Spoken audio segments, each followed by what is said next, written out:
Hello friends, welcome to my YouTube channel Gana Saviruchi. ಇವತ್ತು ನಾನು ನಿಮಗೆ ಈ ವಿಡಿಯೋದಲ್ಲಿ ಸಾಫ್ಟಾಗಿರೋ ಇಡ್ಲಿ ಹಿಟ್ಟನ್ನು ಹೇಗೆ ಪ್ರಿಪೇರ್ ಮಾಡಬೇಕು ಮನೆಯಲ್ಲಿ ಅಂತ ತೋರಿಸ್ಕೊಡ್ತಿದ್ದೀನಿ. ವಿಡಿಯೋನ ಸ್ಕಿಪ್ ಮಾಡದೆ ಎಲ್ಲ ಪ್ರೊಸೀಜರನ್ನು ಫಾಲೋ ಮಾಡಿ. ಮೊದಲು 1 ಕಪ್ ಉದ್ದಿನಬೇಳೆನ ನಾನು ಹೀಗೆ ತೊಳ್ಕೊತಾ ಇದ್ದೀನಿ ನೀಟಾಗಿ.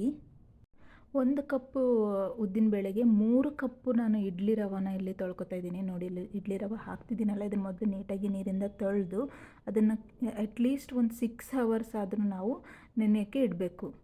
ಅದು 6 ಅವರ್ಸ್ ನೆಂದಾದಮೇಲೆ ನಾನು ವಿಡಿಯೋದಲ್ಲಿ ತೋರಿಸಿದ್ದೀನಲ್ಲ ಹಾಗೆ ನೀರನ್ನೆಲ್ಲ ಹಿಂಡಿ ಬರೀ ರವಾನಷ್ಟೇ ಒಂದು ಸೈಡು ನಾವು ತೆಗೆದು ಇಟ್ಕೋಬೇಕಾಗುತ್ತೆ. ನೋಡಿ, ನಾನಿಲ್ಲಿ ಎಲ್ಲ ನೀರನ್ನು ತೆಗೆದು ರವಾನಷ್ಟೇ ಒಂದು ಸೈಡ್ ಇಟ್ಕೊಂಡಿದ್ದೀನಿ. ಇದು ಉದ್ದಿನಬೇಳೆನೂ ಸಹ ನಾನು 6 ತಾಸು ನೆನೆಯೋಕ್ಕೆ ಇಟ್ಟಿದ್ದು.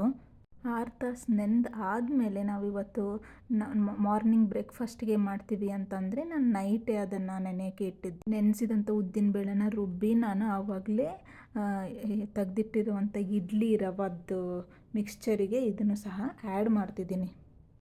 ನಾವು ಇಡ್ಲಿ ರವೆ ಮಿಕ್ಸ್ಚರ್ ಇವಾಗ ರೆಡಿಯಾಗಿದೆ. ನಾನು ಈ ಇಡ್ಲಿ ರವೆ ಹಿಟ್ಟನ್ನು ಓವರ್ ನೈಟ್ ಫುಲ್ಲು ಇಟ್ಟಿದ್ದು, ಅಂದರೆ ಸ್ವಲ್ಪ ಹುಳಿ ಬಂದು ಜಾಸ್ತಿ ಉಬ್ಬುತ್ತೆ ಅಂತ. ಆವಾಗ ನಮಗೆ ಇಡ್ಲಿ ತುಂಬ ಸಾಫ್ಟಾಗಿ ಬರುತ್ತೆ. ಇವಾಗ ನೋಡ್ತಿದ್ದೀರಲ್ಲ ಎಷ್ಟು ಸಾಫ್ಟಾಗಿದೆ ಅಂತ. ಇದನ್ನೇ ನಾನು ಒಂದು ಇಡ್ಲಿ ಪಾತ್ರೆಗೆ ಸ್ವಲ್ಪ ಎಣ್ಣೆ ಹಚ್ಚಿ ಹಾಕ್ತಿರೋದು. ನೀವು ಇಡ್ಲಿ ಮಾಡಬೇಕಾದ್ರೆ ಹಿಟ್ಟು ಚೆನ್ನಾಗಿ ಉಬ್ಬಿ ಬರಬೇಕು ಅಂತಂದರೆ ನೀವು ಓವರ್ ನೈಟ್ ಫುಲ್ಲು ಅದನ್ನು ಹಿಟ್ಟನ್ನು ಮಿಕ್ಸ್ ಮಾಡಿ ಇಡಲೇಬೇಕಾಗುತ್ತೆ. ಇವಾಗ 4 ಇಡ್ಲಿ ಪಾತ್ರೆಗೂ ನಾನು ಎಣ್ಣೆನ ಹಚ್ಚಿ ಅದಕ್ಕೆ ಇಡ್ಲಿ ರವೆ ಹಿಟ್ಟನ್ನು ಹಾಕಿರೋದು.